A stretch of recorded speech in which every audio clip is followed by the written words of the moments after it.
I think it would still be really cool to see 50s of all stroke. And then I think also, for me, just being on like the more sprint side of stuff, I think those are always fun. So like the 100 IM, I think would be an awesome addition. Welcome to Social Kick. We have a partial crew here. I'm John Mullen. Once again, Brian is repping Auburn Tigers here for a big Auburn-Florida Final Four matchup. Jonny Marshall, what do you think about that? Gators on top. Gators on top. We have Luke Paddington with us, and then we're here with our NCAA roundtable. Jonny Marshall from Florida, Will Modglin from Texas, and Yamato Okadome from Cal Berkeley. How are you guys doing today? Doing good. Ready to go. Ready to go. Just woke up. Yeah. Man. Little post-NCAA sleeping. We like to hear that. Yeah, I was so tired. Just after NCAA, I had a lot of midterms, so I couldn't sleep well. And then I just finished it, so. Hey, well, time to celebrate. We're here for it, okay? All right, so just a little rundown on how everyone did, because obviously NC's was a whirlwind of events, a lot of stuff going on. So Will had made 3 A finals. He obviously had a tough DQ in that 2 IM on the back to breast turn, had a win after a tough Florida DQ in the 200 medley relay, and then Texas came in first overall at the meet, as we all know. Yamato had 2 A finals in the 100 and 200 breast, had the second fastest 50 breaststroke split in the field, and was on the relay that got third in the 200 medley, and Cal Bears got second at the meet. And then Jonny Marshall had 2 A finals, broke the NCAA record in the 100 back. Unfortunately, got touched out from a guy from Texas, Olympic champion Hubi. And then he also had a top at 8 in the 200 back, and then was on the 400 medley relay record that broke the meet record and had the NCAA record from SECs and helped the Gators get 4th at NCAA. So obviously a lot of fast swims, a lot of exciting swims. So good job, boys. Let's have some fun and start with some intro rapid fires from some of our guests. So for those that follow us, you can always submit questions at Social Kick Swim on Instagram. So Will, we're going to start with you. This is from Swimfish97. What is your favorite high school memory? My favorite high school memory, it would probably be my senior year when we were able to win. It was my only relay title. We were able to win the 200 freestyle relay. I think that would be my greatest high school swim memory, just because Carmel was always there. They always produced some really solid relays in high school swimming. So we always came up short. It seemed like every time we were second or third, with them always on top. So it was honestly really nice just to be able to get one, especially it being my senior year. That was an awesome moment. Next audience question is for Yamoto. So what is your best 50 breaststroke kick time? We'll do 50 yards and then maybe 50 meters. Kick time, probably in short course year, I would say 31 okay. Low, I think. And then long course, probably like 37 or 38. But I can keep holding my time. So, for example, like 350 or 450 on 1 minute in short course here, probably I can keep like around 32 or 31 high. Wow. That's what John, Luke, can you do that in a 25 kick? I was going to ask Jonny. Jonny's one of the best underwater kickers you can see out there. Jonny, what's your breaststroke time looking like for kicking? My breaststroke kick time? Like yeah. Time or I don't know. I don't think I've ever kicked I don't think I've ever just kicked breaststroke during a Florida practice. So I would cramp up. Yeah. Yeah, I'd probably just cramp up. Yeah. So. Yeah. Well, let's get to an important question for you, Jonny. We had an audience question want to know, what's your favorite Gatorade color? I'd say mine's a tie between lemon, lime, and orange. Just nice. 2 classics.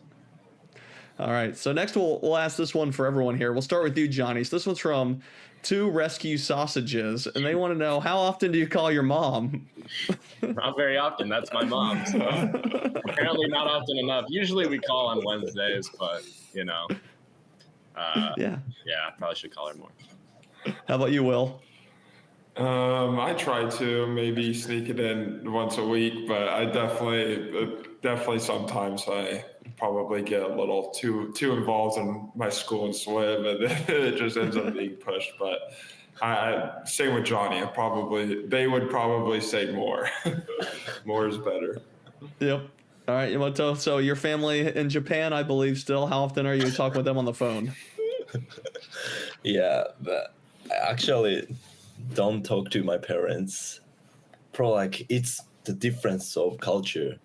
Sure. Like in Japan, we're like kind of graduate from parents after graduating from high school, and then we don't talk that much to parents. But it doesn't mean like we have bad relationship with our parents. Just Sure. like it's shape. Yeah. Got it. Totally. All right, back to a more swimming essential question. This will go for the backstroke boys here first. From Chrissy Kemechin. Can you guys make bubble rings underwater? Come on. Johnny and Will? No, No? Yeah. no. Someone teach me. You just gotta keep doing it in between those fast sets. Just go down and. How can you do that? Like just please. I don't even know how to explain it. Like, It's like a It's all on the pushing. lips. Yeah. Like yeah. Yeah, demonstrate it, Luke. Let's see it. To me, it's always in my lips when I do it, and it's no problem. You have to hold your nose for sure. Get to the bottom, and the first couple are bad, and then you go. It's like a. It's what it feels like. What's really hard to do is like Michelangelo does this. He does them vertically, so he'll go down and then shoot up vertically. That's tough, I think. Okay. Yeah, it's good. All right, so now we finish all the important stuff. Let's go through each of you guys. Let's talk about. So I was lucky to be there with John and Brian and see the racing live, and so you guys racing live, and it was an honor to see all you guys racing in your team battles. But you guys are freshmen and sophomores. It was only your second and first NCs. What was some of the highlights and lowlights of NCs for you guys? So Yamoto, let's start with you. It was your first NCs. What was like a highlight of the meet overall, and what was a low light in the meet overall, besides just getting beat by Texas at the end? It was like actually my first time like competing in a point-based swim meet. Sure. I only joined like individual swim meet, and I have been focused on my individual. By some like full team, it was my first experience, and it was like so cool and awesome because I basically don't like swimming 200 because it's a little too long for me, and it was so painful. But it's good for swimming, like swim for team because it's always so fun, and like I feel like I need to swim fast for team, and then 200 breaths was the last day in the NC in this year. But every year, and then we had a lot of like point difference. Texas scale like 450, and then we got for like 410, 420. So I have to swim so fast, even when I was so tired. Yeah. And then 200 is like most painful event in NC. But I could swim because it's 14, so I didn't give up, and yeah, it was so cool. So cool. I appreciate that, and I could guess what Will and Johnny are going to say for highlight and low light, but I was trying to figure out what you're going to say, and that's a really interesting commentary on American swimming overall from a new person to the culture. So thank you. Will, go with you. What was a highlight for the meet overall personally? I mean, obviously it was our championship, right? It was a big thing, but what else was it that we didn't see that was a highlight for you? I think the highlight for me this last year was, or I guess this past meet was, I think for me, just taking out like results and times was just being able to get into 3A finals, especially at this meet because it was the fastest NCAAs we've ever seen. So that was definitely a really challenging thing, and especially knowing how crucial points were going to be. It was really just trying to get into those 8 finals and prelims. So I was really happy that I was able to get that done and put myself in 3 of those. So that was definitely the highlight. No, it's great. And I mean, I'm gonna guess the low light was a DQ. And I remember we can get into this later because I remember like looking at your face. Because first of all, huge thing that's annoying for us is that how they announce the DQs at these meets. It's like at the end of the thing, swimmer in heat 2, lane 2 is a disqualification. I'm like, come on. It was, and I saw your face when it got announced and how you reacted to it, Will, and it was interesting. So I want to get into that. But was that to you the low light of the meet fit, or was it something else that you were disappointed in? Yeah, that was definitely the low light. Knowing how crucial points were going to be again, especially it was such a hard race and it took so much energy and prelims to finals. It was definitely really challenging to basically hear that and be like, all right, all that work I just did. Who's got hot rods in the background?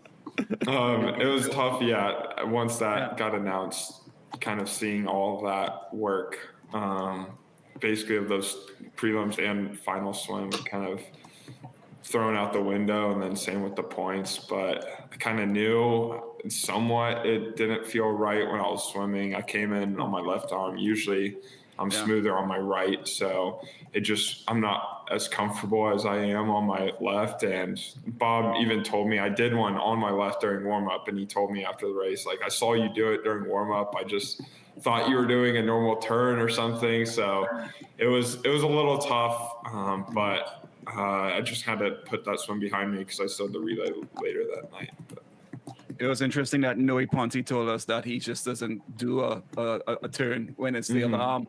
You know, he just like, it's too risky for him. You're just going to touch.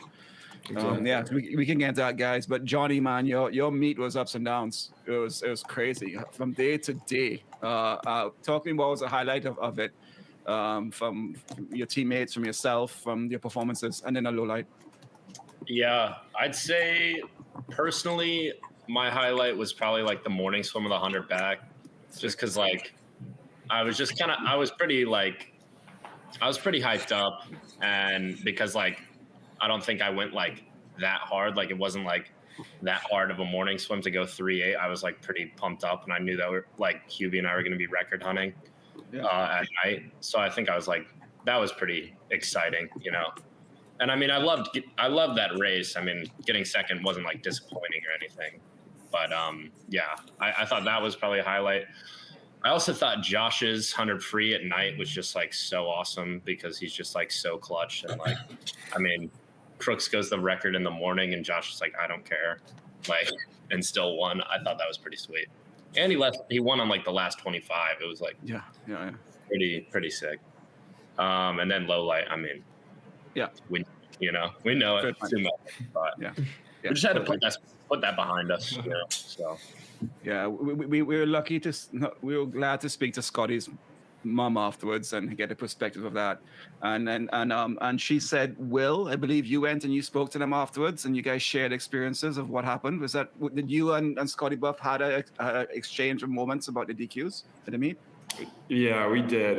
We first had an exchange. Me and Scotty, same thing with Jonny. Like, we've been growing up battling ever since it was Team Indiana versus Team Ohio. So I'd really known him all throughout our swim careers, basically. And I mean, we've grown to be really good friends. And I mean, it's tough to see guys that you want to see succeed kind of have one of the biggest moments in their career stripped away from them. So it was, and I mean, as a swimmer, you got to, even if there's a team battle or whatever, sometimes you have to put that behind you and just know that that's a friend that you have to sometimes talk to. So I saw him in the warm down pool, and we exchanged some words, and I just told him like, hey man, like, you got to put that behind you. And then kind of the next night, it's like I was put in the same boat with my DQ, and I ended up seeing him in the warm down pool, and I just I was like half joking. And I was like, well, I didn't want you to be the only one who DQ'd like something at this meet. But I like kind of trying to lighten it up, and it helped me also, I think,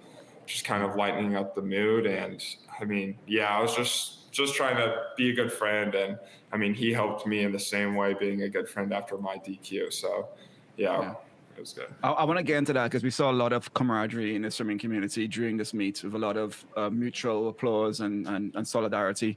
But Jonny, one thing you mentioned, it's funny. We spoke to Josh right before the final sessions on the last day.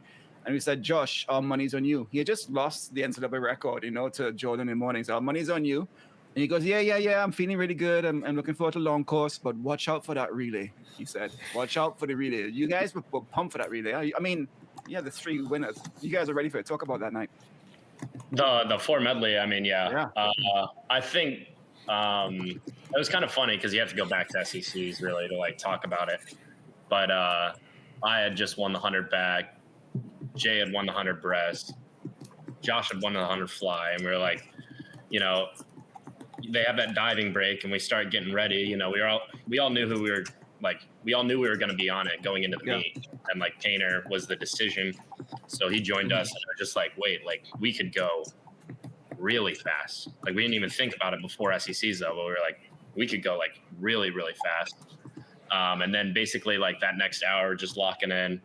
The women's team is like the women's relays are going and whatnot. And it's funny, I have a picture on my phone, but it's like everyone standing, me, Painter, Julian, and Josh are all just hoods up, like just locked in, focused on that race. And then, I mean, at SECs, like we were talking about what I'm going to split. I split 3.9, got out of the water, just looked Josh in the face. And I was like, does that hype you up?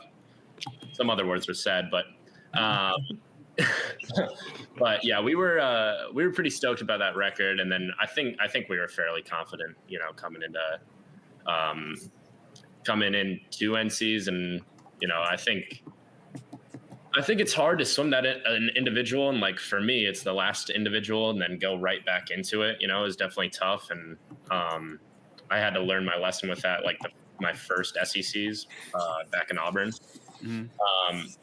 But yeah, I think everyone there was like a mutual expectation that, we needed to win. And I think we wanted to make a push for the record, but NCs is just such a draining meet as well, Yeah, totally. Could have been different if we didn't DQ the relay or whatever. I don't really know, but I think I was pretty proud of all the guys, and it was just awesome title with them.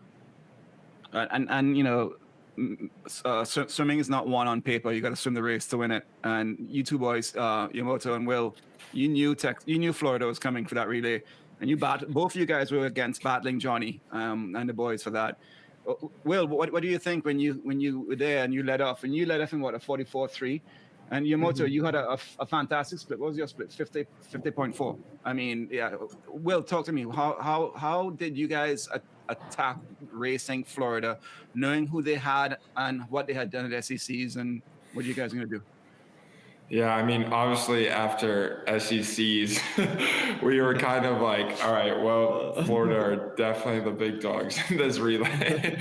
So for us, it was, I wouldn't say like winning was out of our minds, but we definitely, we knew what we had to do. We knew the team battles with Cal were tight. So I think for us, it was really just trying to, if we could lock down second in that relay, that was going to be really big for us. So, I mean, leading off, I knew I was leading off against Jonny.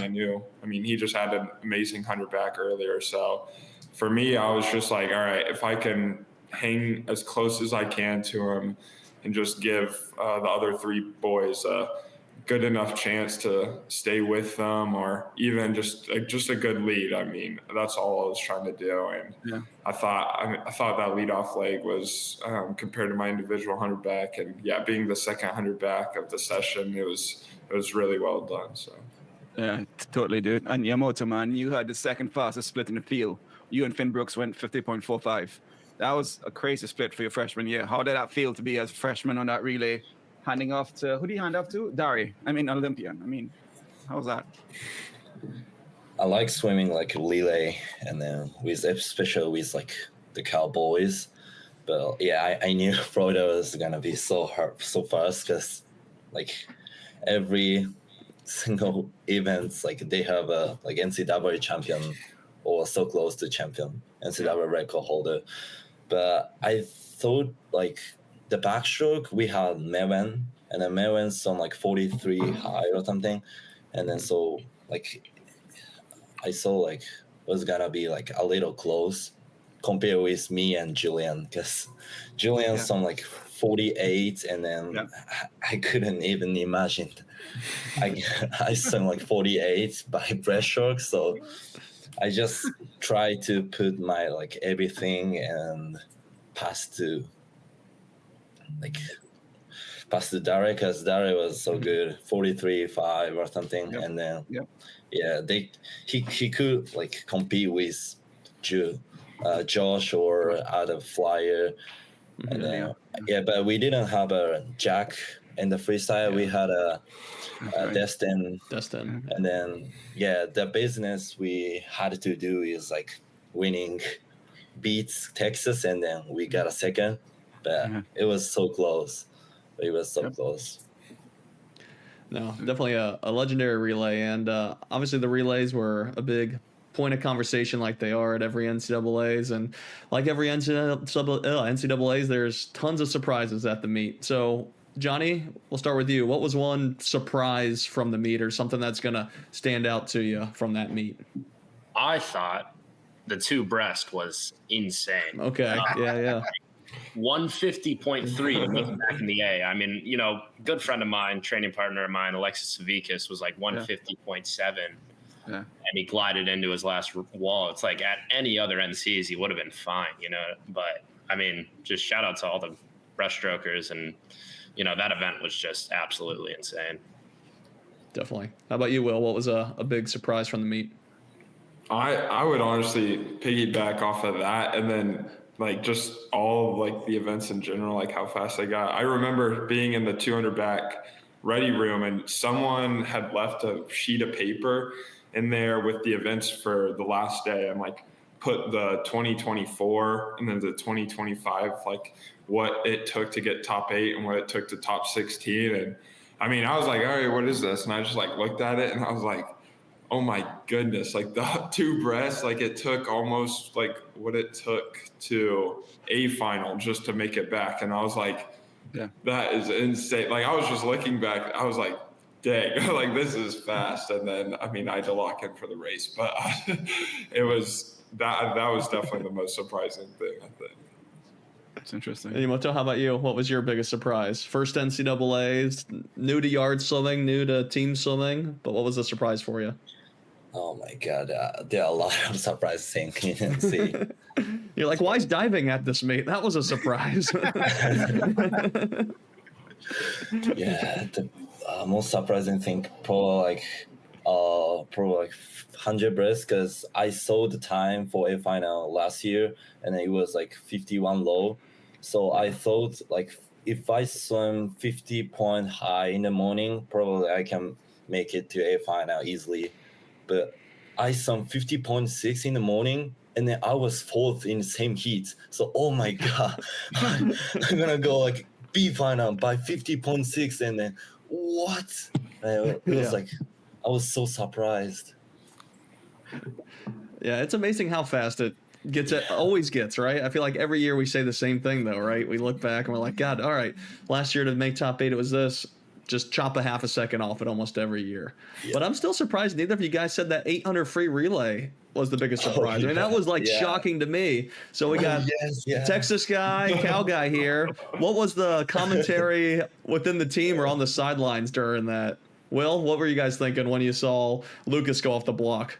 And you're like, oh, Kobe's in first. What? Yeah, at first, I mean, we had no clue what just happened. Like, I think a lot of us, like, we looked and then we were watching them swim in, and then you look up at the scoreboard, and then we looked back, and then Kobe just like popped up with them, and we were like, he must have had just the swing of his life right there. We were like, geez, like he's flying. And then it was like someone I think said like, oh, like then we were like, no, like he had to have slipped or something, because like the cow guy, I forget who was anchoring that. Lucas. Lucas, right?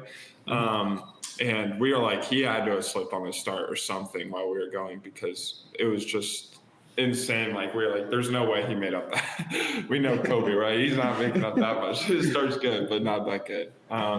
But I mean, we knew it was going to be a tight battle with Cal, and I mean, you can't ask for, I feel like, a better race how that turned out. I mean, it was close battle, but I mean, hats off to them. They got under 6, and it was a really good battle. And what were the Cowboy Bears saying on the sideline? That was insane because everybody look up the time board for checking distance, split time, Sure. and then back to race. What happened? Lucas was puzzled. Like, what happened? Everybody's like, what's going on? And then like the Nor is a distance coach for us, and he say like Lucas missed the start. And then, what?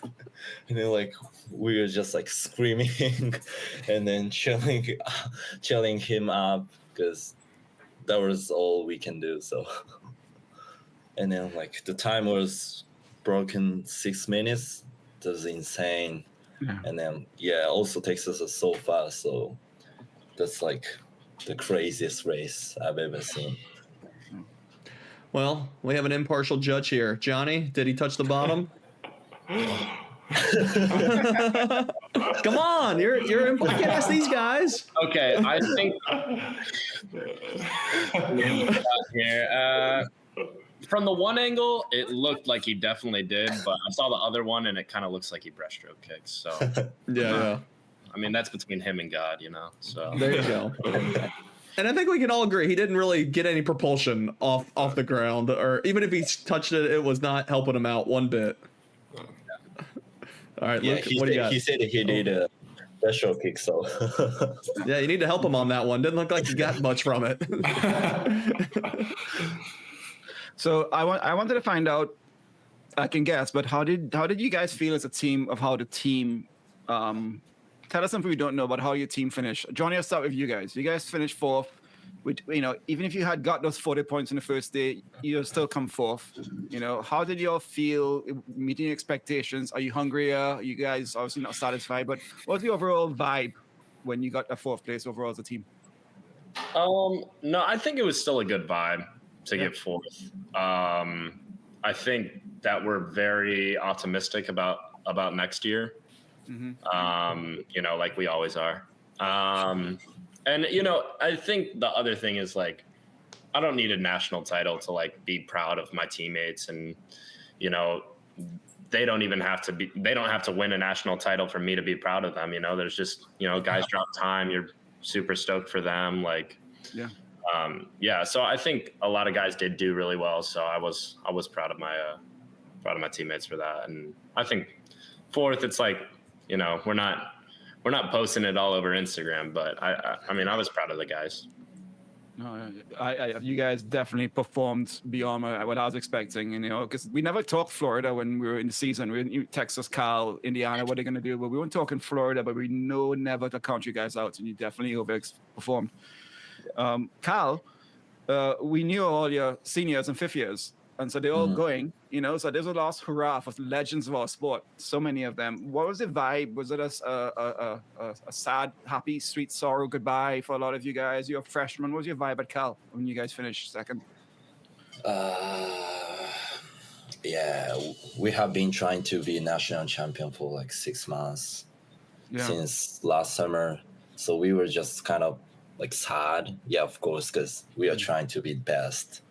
But to me it was good. Probably like it was first NC for me, but probably Texas was the best team ever, and then also our team is best team ever in Cal history. So like just we did well, but it's just not enough to beat Texas because they're just so strong. Yeah, they were so strong. And Will, I'll get to you because, I mean, we asked David Johnson and he'll be coach back in October. He's like, as a coach, ever coach a back-to-back national champion with 2 different teams? And on the men's side, never. A woman's side, yes, not men's side. And you guys did it. Fantastic transfers, but also you guys swam beyond yourself as usual. And it was a battle all the way. And perhaps didn't win as much as I thought you would have won by, to be honest, personally. But you guys still stamped the authority. What was the vibe with Texas afterwards? Were you guys, really, really happy? Think you could have done better? What's looking forward? I mean, a 1 year turnaround of a coach. It's incredible.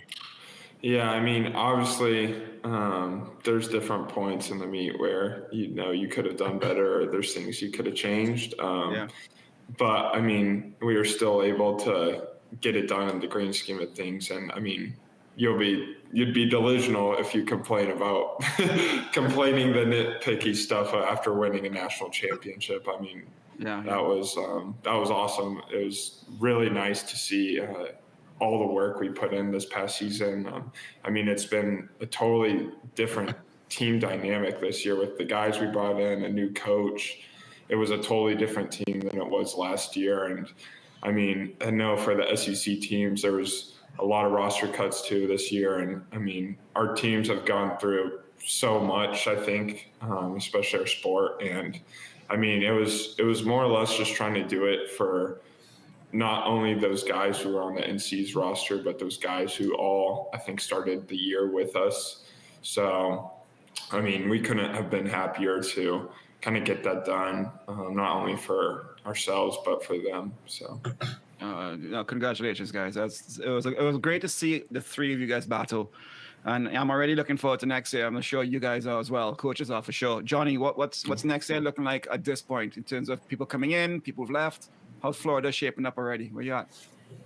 Yeah, I mean, we're losing our king, Julian. Yeah. So, that's a bit tough. But I mean, other than him, Jake, Oscar, and Mason Lauer, they're all out of here. But I think we have some good fifth years coming in from Britain, which I helped recruit while I was over there during the summer last year. So I'm pretty excited for them. We got some freshmen coming in, so we'll see how they do. But yeah, I think we're definitely optimistic, especially with, a lot of other programs having so many fifth years and so many seniors. And, we only had Jake. Jake was our only fifth year. So yeah. I do wonder though, we've kept going, NC's has kept getting faster and faster. And do you guys think that it'll keep getting faster next year? Will it be a slower meet next year because of the lack of fifth years? Luke, what do you think? Yeah, it was interesting. We just had Jason Yap on yesterday, and Jason's a fifth year. And I was like, what does a fifth year do to these athletes who get to swim, mature at one more year? I don't think it's going to be any slower. I think it'd be as fast. Lack of fifth years, yeah. We obviously got a lot, especially with you guys, Cal. I think it's just going to continue because there's a depth. You guys you're talking about the speed, yeah, the top end speeds, but the depth has also come up. I mean, it's 16 people deeper than it were 8 people the year before. So I think overall as a meet, it's going to be faster. Will we see 7 NCAA records again? 2 or 3 relays? We never know. I don't see a reason why the fifth years will affect the speed. John, what do you think? Yeah, I do think it will stall out a little, so there might be some parity in some of the events, but I still think it will get faster. I mean, we have this, like I said, the story every year, and geez, even when the super suits got banned, we're like, oh, we're never going to see these records go down, or man, people are going to add times, and yeah, there was a little bump in the road, but it came back faster than I think any of us thought. So sorry, Johnny, I don't think it's getting any slower for you, man. You still got to find that third event for you. What's it going to be? Yeah, I mean, maybe if I'm old enough and I'll lift enough weight, hopefully. But, as you probably already heard from Julian, I can't do breaststroke. I'm allergic to it. Yeah, we did. Yeah. But probably not the 2 IM. I'd hope not the 5 free. So that only really leaves the 50. Yeah, 50 free for sure. But Johnny, you are the reason why you guys are going to be fast next year. Swims like what you had this year and what Josh had. How hungry are you to that record should be mine? Very Josh, true. Yeah. Josh, I that 39.8, I want that 42 Caleb fly. I want that. And then Julian going 48. Yamato, somebody can go 48 and 100 breaststroke. That's happened. So that's something, it's possible. Julian was not going 48s in his freshman year. He got there. So the fact that these swims happen, it opens doors or it makes you hungrier. And I think that's what drives the NCAA swimming. I mean, who would have thought a team can go 5:59 in a 800. That's crazy, and it happened. So now more teams are gonna do it next year. Belief, man. Very true. Next year, yeah. Yeah. I want to talk about the kind of the venue and what the swimmers thought of how everything was going out in Federal Way. For those that aren't familiar, Federal Way out near Seattle, pretty far plane ride, especially for Florida and a lot of other teams on the East Coast. So tougher for maybe some fans, alumni to get out there. Where you had the Cal Bears, like they always do, show up with quite a large contingent of fans, and obviously it being a little closer for them in Seattle there. So I guess Yamoto, just first question, what are your thoughts on the Cal alumni showing up in bear outfits, and what do you tell your friends back home on what the swim meet is like? The swim meet like that. It's hard to describe, but it was like everything is crazy for me because we have a lot of like senior and fifth year. Their class is so big, so everybody knew it was gonna be like the last NC and last swim meet for some boys, and then everybody cheered us up, and then everybody's hoped we got like national champion, but we didn't. So like probably like everybody's kind of depressed or sad. Yeah, of course, but yeah, it's good because we're gonna lose. Yeah, first question, like we're gonna lose a lot of senior, fifth year, like the huge part of our team because we don't have Jack, Destin, Dare, Beyond. Yeah, like almost everybody. But Dave Durden still keep coaching. David Murray is coaching our like skill making our practice, so we don't worry about anything. And then we are trying to be national champion every single day. Even if it's hard, of course it's gonna be harder than this year. Even we lost to Texas in this year, but one thing I was surprised is even though we were second, even though we didn't have any like NCAA champion on our team, and we still managed to compete with Texas. Texas is the best team ever in NCAA history in this year, and honestly, that really surprised me because in the best way, like it shows like how deep and like determined our team was. So just we gonna manage it and then try to be the best next year. That's it. We will work harder because it's gonna be harder. Well, you guys have the support. I'm going to show you a picture. You probably didn't see this, but this was the last day in the parking lot. Those are the Cal fans. Yeah. Look how many Cal fans. Well, yeah. Right? And those are recent alumni. You got Abby Whitesell and Trenton Judy and stuff there, and all alumni. That support, you obviously felt it in the stadium. I'm going to show you a picture of the Texas. The Texas were pretty strong as well. How powerful was that? This is the Texas guys on the first day. So that's the first day the Texas folks are hanging out there. It's blurry, but you can see it. How powerful is that for driving your schools? Jonny, first of all, did you miss that? Did you miss having like your people there and going crazy, or you don't need that, or it's cool? I mean, my parents were there going absolutely insane. So I think I felt the support. But I mean, we could have more Gator fans in the stands. But, with it being in Atlanta next year, I think we'll have more turnout. I mean, 8-hour flight or whatever, or 6-hour flight, is it? Yeah, I hear you.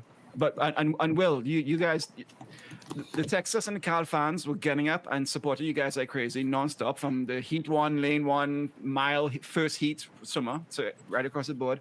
But they also got up and clapped Jason when he swam well. When Jordan went 39.8, they clapped. It was nice to see just like a good swimming knowledge clapping. Did you feel a good thing with the Texas fans, especially? Being there anything different than say your duel that you guys did in when you do that duel, the Texas invites? Were the fans different at NCs for you guys? I really don't know if they were too different. I mean, yeah, obviously also, I mean, we aren't as far as Gainesville, but Texas is still kind of far away from Federal Way. So, I mean, I think for the most part, a lot of the fans there were mainly just family of a lot of us.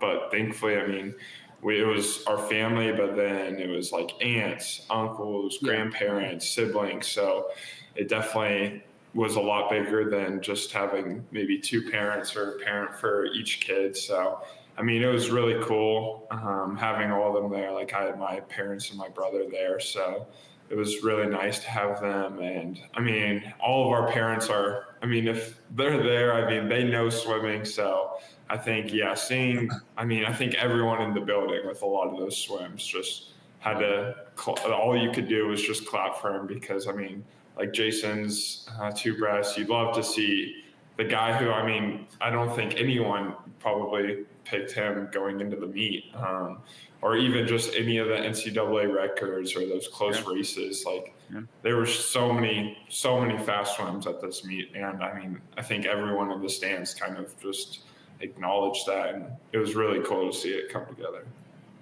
Totally.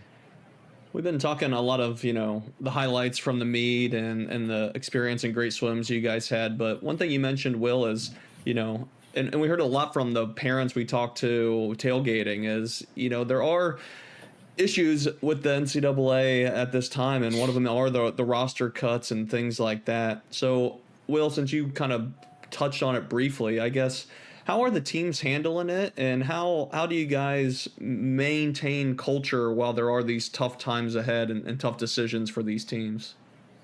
I mean, it's just a really somber time, I think, for us. And I mean, it's tough. And I mean, the coaches are put into a bad position. The swimmers are put into a bad position because of it. And I mean, at the end of the day, it's out of, I think, the hands of the swimming community. Like there's nothing our coaches can do. There's nothing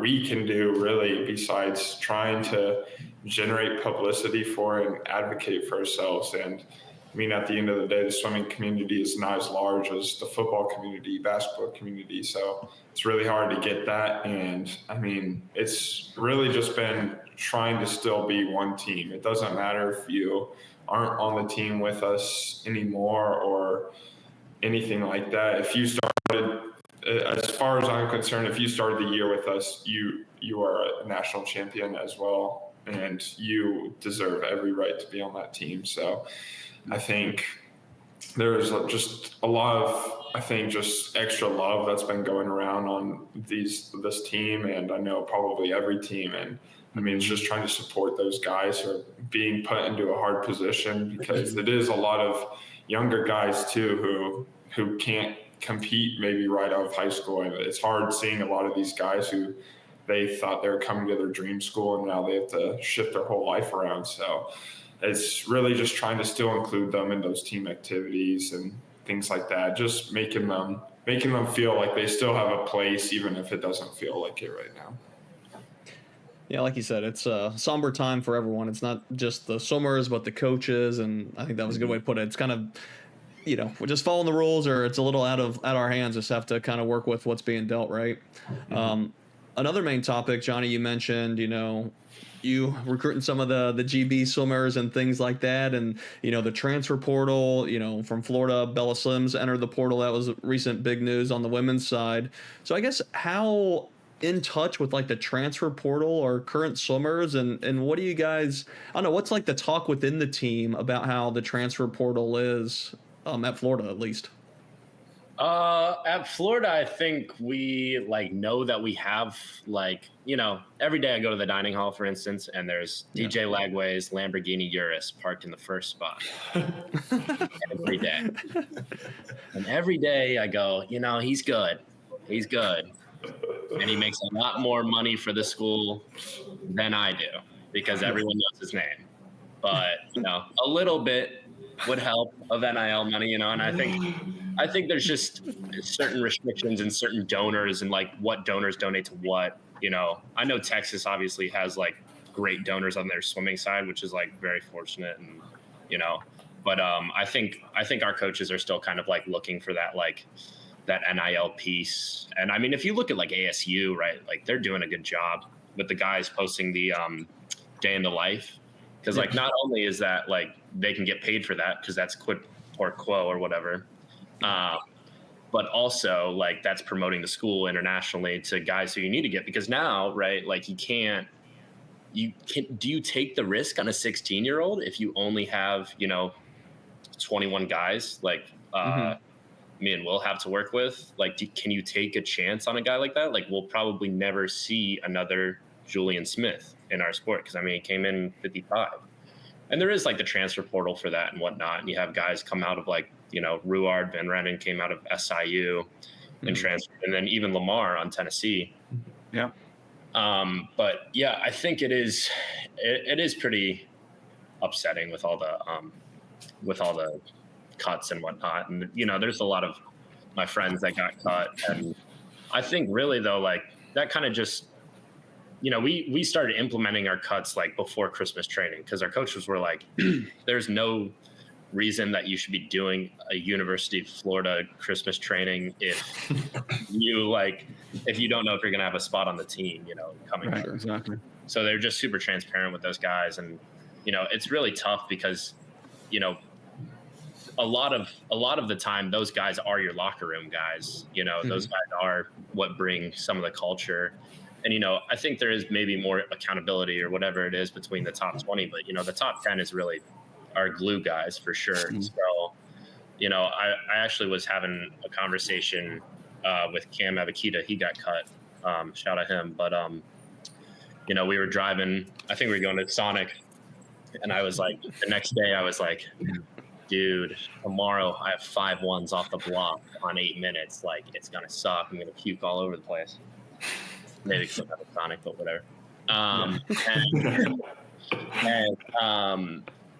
It was like, dude, like, what are you even saying? Because he doesn't even have the opportunity to swim like that. So I think the cuts have also just given a lot of guys more perspective, kind of on what they're doing and how blessed they are to have the opportunity, to swim in a program like ours.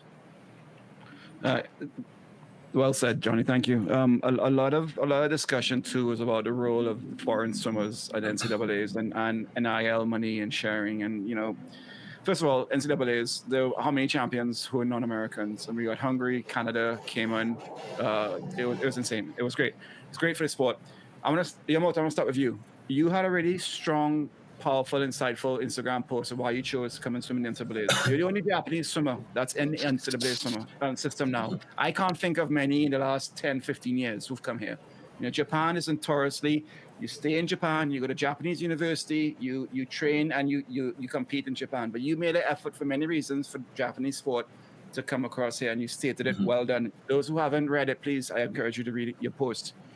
What was the message of the NCAAs back to the Japanese swim community from you? Come, guys, it's everything I expected and more, or what's your message to the Japanese community? It's more than I expected, because everything is crazy. And then I think for Japanese economics is not good today. And then we usually don't use the money for sports or young generation. We have a lot of we usually use the money on old guys, so we don't have any money for young guys or doing sports. So we should get out of Japan and then come to US, because in US there are we can get a lot of money for doing sports. It's probably easier to keep swimming as pro in US compared with Japan, because in Japan we can't get money for swim meets. We have to make it a job for swimming, you know what I'm saying? And then it's hard to find the company who supported us for swimming, keep swimming. So after graduating, staying in US is good. Yeah. And then we speak Japanese, so we can't speak English at all. So if we came to US,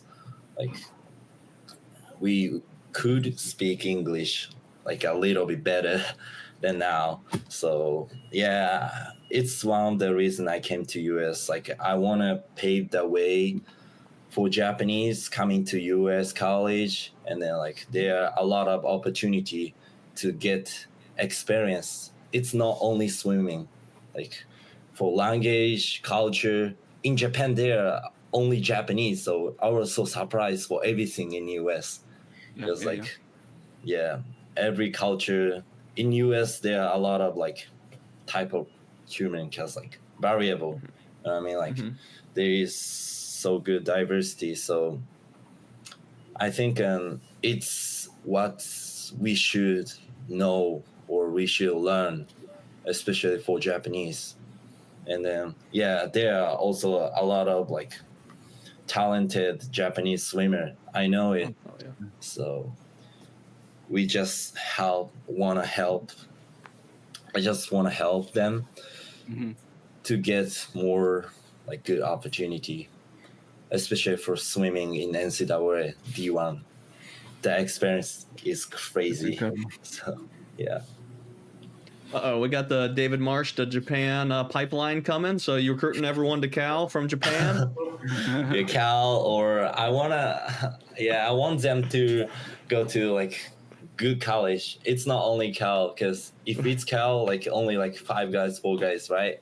If it's the most.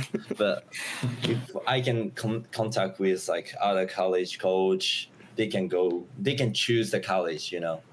So I'm not thinking about like only Cal, because I'm thinking about Cal and then like Japanese, the future of Japanese swimming. So I just want to help them. When Yamoto, to do what you did in your freshman year is incredible, because it is a massive cultural shock. I know I came from an English-speaking country, but I came to Canada. I mean, I had my first. What did I have? My first potato skin. And my first team game. First potato skin this weekend. He had his first potato skin, guys. I mean, we talked to Leon Marchand, Beryl Gastadello. We talked to Andrei Minikov. All these guys have issues adapting to the language when they first came here, and the culture, and the training habits, and the mindsets and stuff. It's really, really hard to adapt. And those who do adapt, kudos to them. But has there all of you guys have international swimmers on your teams. Has there been any discussion among the swimmers about the role of the foreign swimmers and their share of NIL money on the teams? Has there been a discussion at all among the swimmers? Because it has been with parents when we were tailgating. I'm really not sure for like NIL or the system of the money, but I'm not sure. Sorry. You're not sure, Phil? Yeah. Nothing. Jonny? We don't usually talk about it. Yeah. I mean, it's kind of like, I mean, swimming's such a, like, NIL so bare from the start. So, I mean, if you have a guy who's, it's basically if you're fast enough or have a social media following big enough to get NIL, I'm like, go for it. You get as much as you can, because I mean, it's you don't know how much it's going to be. Right. But that,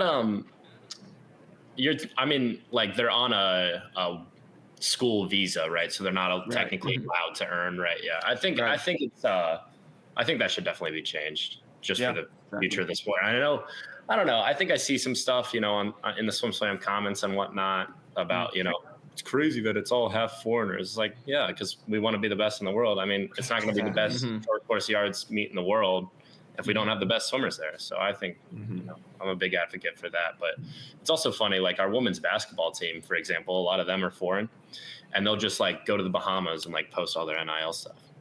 Nice. I wish. It's funny. Like you said, Johnny, there's so many foreign swimmers in swimming, and it just raises everyone up, right? You forget that there's, guys you're training with pushing you better. Then there's also these great athletes at these great meets pushing everyone. So I think it just rises everything. And, selfishly as an American, it overall rises American swimming too, because a lot of great swimmers come from different countries to train here. And just, we learn from them, and they propel us to be even better as well. And it just raises everyone up. Totally. I got a random question for you guys, and we did this round table a couple of years ago, and we asked this question, and I was interested to see what you guys think about this. What events would you lose? So David Marsh spoke to us on night 2 about, listen, we need to save NCAAs. We need to change what's going on in this meet, and there's so many things that we can do. We should bring the stands down to the pool deck so there's interaction. Maybe we decouple diving. XYZ we're talking about. But what about events? Any events that you guys would benefit from? I mean, Johnny was telling you before, you and McCarthy were the 2 best 50 backstrokers. Should it be a 50 backstroke NCAA championship? Should it be 100 IM? Should it, what some events do you think would be nice to be added to this format? And what would you take away, if anything? Will, start with you. I mean, yeah, I think 50 backstroke would be awesome for me. I love the 50 backstroke also. I mean, I think that would be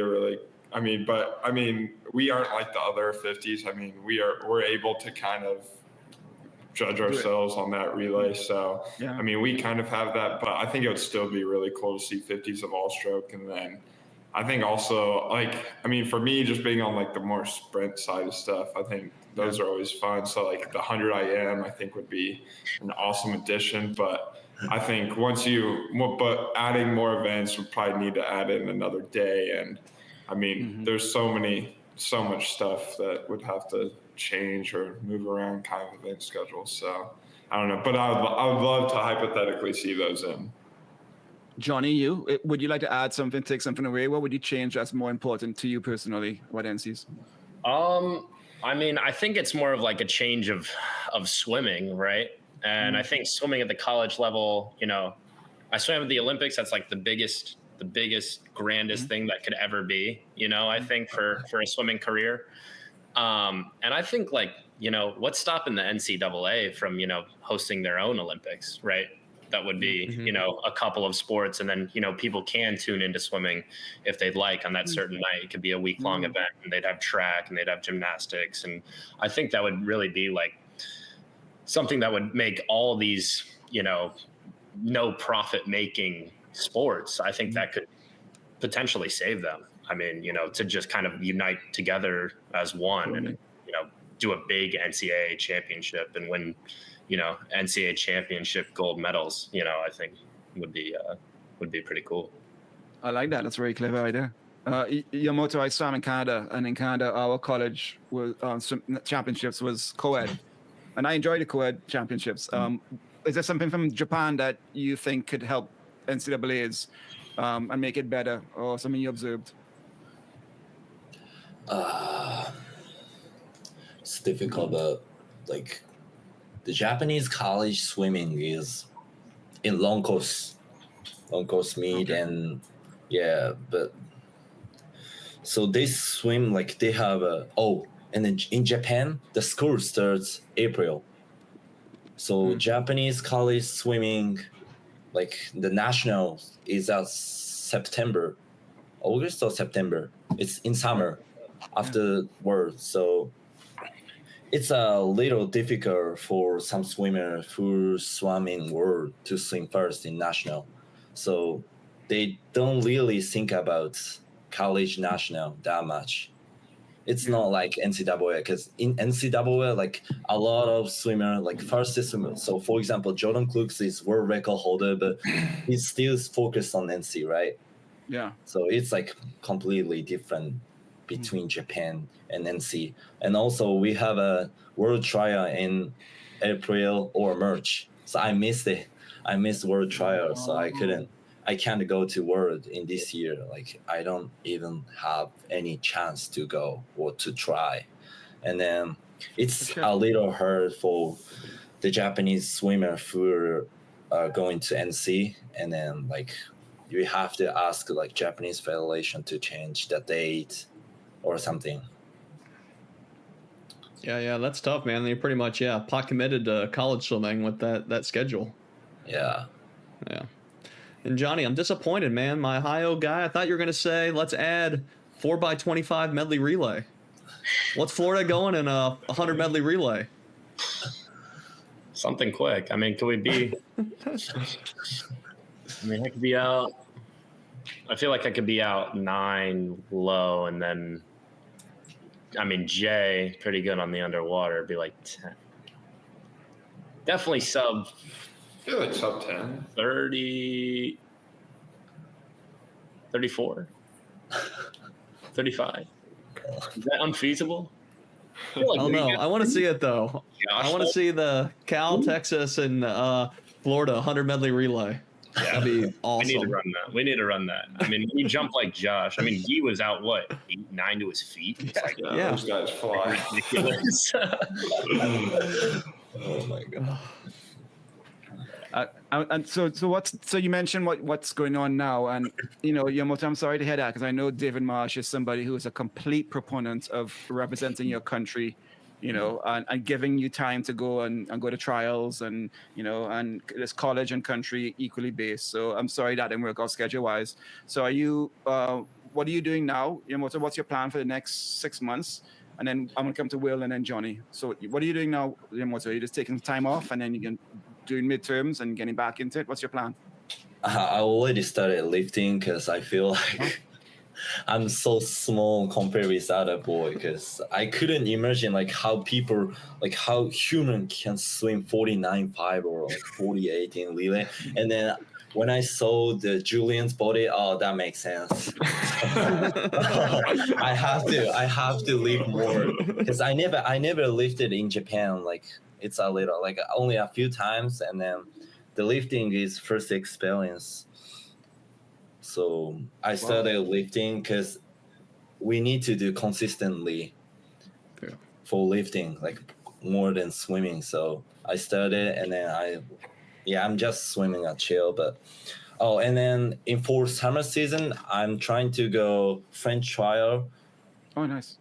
Yeah, I thought about going to US trial, but if I swim so first in US trial, I can't swim C final. I can only swim C final, but for French trial, I can swim A final, and then there's the best swimmer in the world in France. So yeah, why not? No, why So not? I'm trying to he's go. all right. Yeah, he's all right. Yeah, and then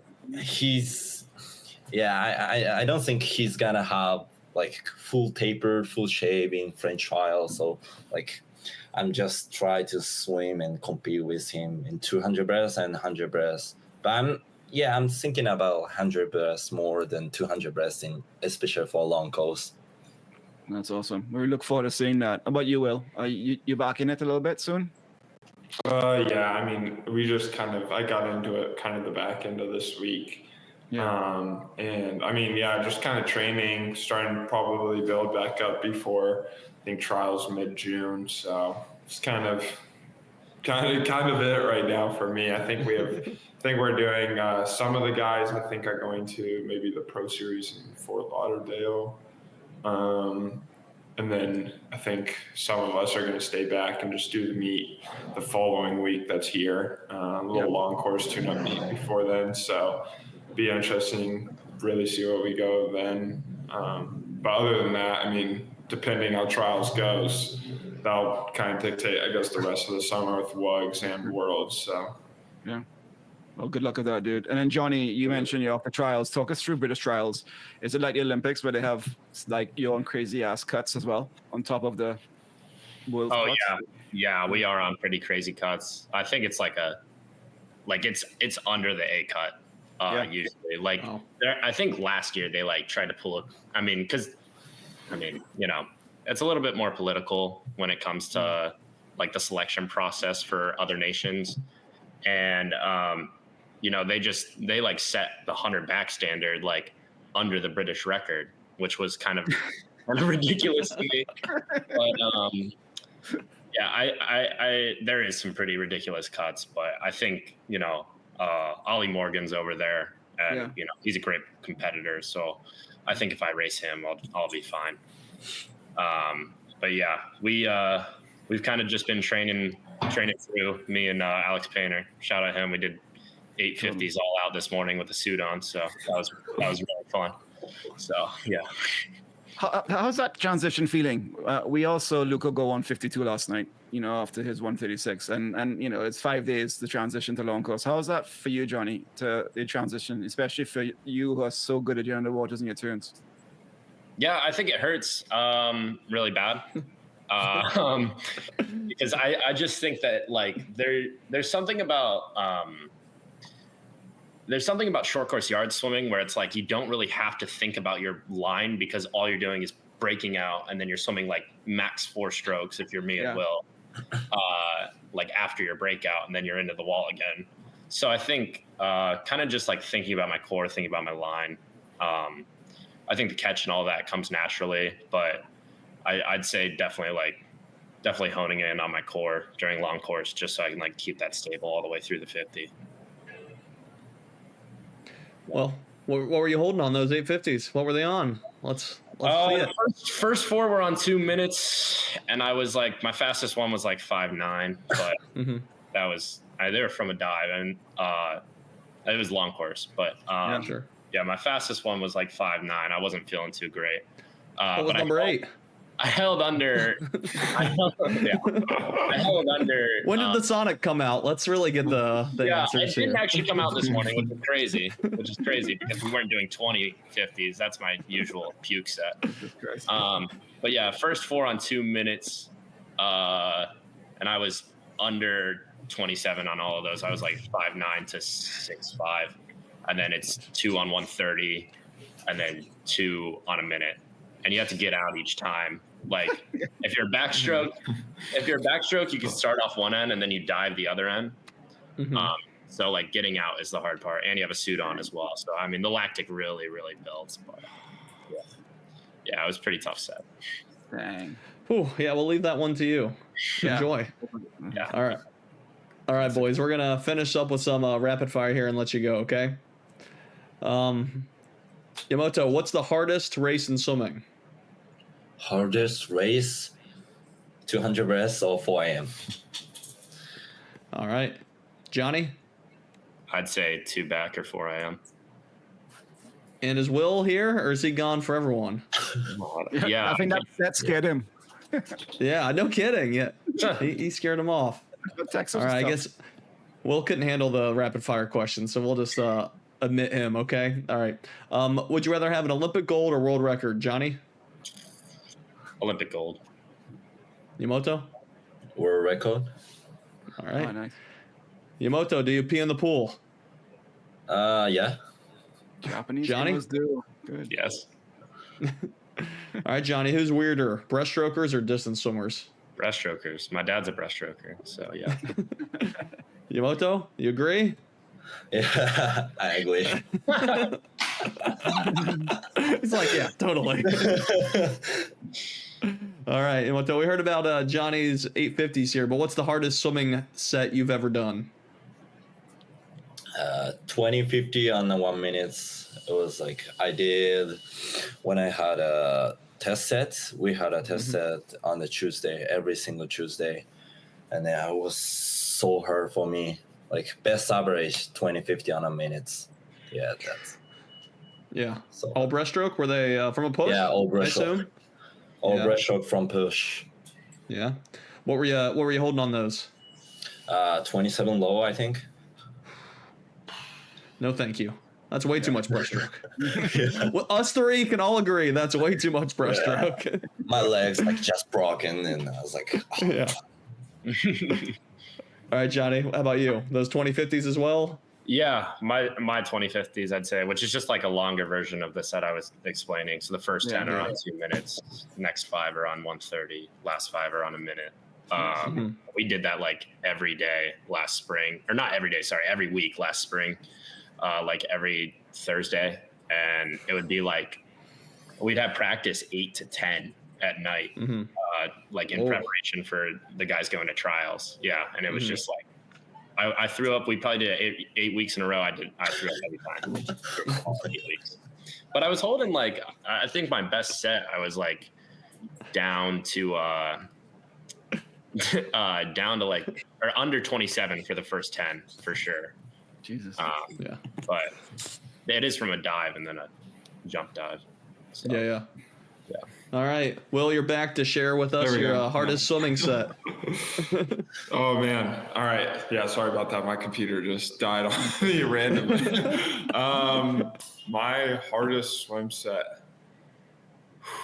I don't know. There was a lot this year, I think. I think it would be any day where we're doing long course. Usually it's the Tuesdays long course, where we will be doing a bunch of, usually IM like work too. So I think one day we had to do, I don't really remember the set too good because I kind of just blocked it out of my mind, but it was a set where you had to do multiple hundreds of each stroke and then multiple 50s of each stroke, and you're supposed to descend each of them, and we did that like multiple rounds for each stroke also, and it was by far the hardest thing I've ever done. Bob was definitely on me that day. I was trying to go as fast as I could, and I think 30s and 29s, 50 backstrokes were really, really hurting. Those were all out for me that day. And I mean, that had to have been the hardest set. Exactly. I probably have a photo of it on my phone somewhere, but There's a photo of me I have my freshman year, and I just look like I got hit by a tornado after a really hard set. I'm still red in the face. Like 2 hours later, I can't. My eyes are glazed, and that's to me, that photo symbolizes it. And we puked all the time after. I mean, a hard set, you puked and you couldn't get off the deck, right? You barely got off, and you did the deck. You puked, dude. Will, what defines a really hard set for you? Like, do you lose the feeling? Do you puke? Do you just like out of it? What defines a really hard set? Because you have pain and you feel pain. Your backstroke. Yeah. For me, my pain usually just comes from like it's just like muscle failure. I feel like I've never really like thrown up. Actually, I guess this year I've never yacked or almost yacked as many times as I have. It's more or less just gagging for me. My body doesn't really let me do it. But for the most part, it's just like muscle failure. And like there was definitely times where I was doing these 50s fly log course and I'm taking 5 strokes within the flags. Like I am hurting on those. Yeah. But those are definitely what define my pain. And I think even doing short course backstroke, there will be some days where, oh man, I totally forgot about these but like we've done like 875s on what was it? I think a minute, where they're all out, all suited up. And I mean, by the end of that, it hurts just to keep my legs like straight in the water. I'm like just dead bugging my legs behind me, and it's like basically like crawling through the water this is what it feels like. And there's just so much lactic acid built up in my legs. So Jonny, I don't know if you're thinking like I'm thinking, but you're the second Texas kid who says that you guys don't puke. Carson said it as well. I was like, puking is part of what we it happens. I mean, and Brian Lundquist, he's famous for his Gatorade set when he puked. I don't understand kids who can't puke. I mean, maybe it's just me or Jonny. He's weird. Yeah. I mean, some people say it's a sign of weakness. I don't like to see it like that because I probably feel like horrible about myself every week. But I usually spike pretty high lactic. So like, because when we were in Britain, like I was getting my ear pricked, it'd be like 20 every time. 20. Yes, every time. Dude, that's Nathan Adrian. I was with Petey about how like breaststroke's not hard because he'd only spike like an 11. I was like, just no, I don't think. I think puking's like just taking your territory, right? You puke in the guys laying next to you, they're gonna get out. You win ultimately, right? It's what you do after you puke. You don't puke and go home. You puke and then all right, let's go again. You gotta go back. That's what happens. Yeah. All right, last one here. How often are you guys social kicking at Florida, Jonny? For the last week in taper, we've been social kicking at least once a day. Yeah, there we go. That's it, dude. Yamoto, how about you guys at Cal? At least one time in a practice. Good. I like it. All right, time to get disappointed. Will, how about at Texas? Yeah. I mean, yeah, the rumors are unfortunately true for the most part. But after this year, it did change honestly a bit. In the beginning of the year, definitely no social kicking at all. But then we got towards like the middle of the season, maybe after y'all's interviews with, I think it was you and Chris. I think Bob maybe flipped the switch. Yeah, I remember him coming into practice like, we can do social kick, and I think he threw us maybe 100 in there or something. But for the most part, we'll deal. I mean, this year we've done like Friday practices combined with the women's team.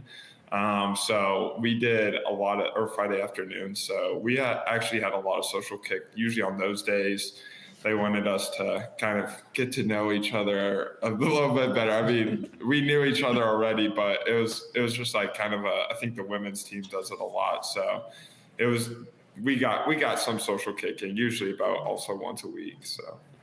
Yeah, there you go. Hey, all right, guys, get to know each other. 100 social kick. Go for it. That's what you get. Exactly. Yeah, 2 minutes. Ready, go. All right, guys. Well, thanks for joining us. This was great. Great NCAA season for you guys. We're looking forward to following you in the big pool, and then see you back at Georgia Tech next year for NC's 2026. Woo! And that's going to be this episode of Social Kick, everyone. Thanks for joining us. Thank you. Thank you. Yeah. Hey everyone, thanks for hanging out with us. If you enjoyed this episode of Social Kick and you'd like to see more, subscribe to the channel. And we love talking swimming, and we'd love to talk about swimming with you. So leave us a comment, and we'll see you next time.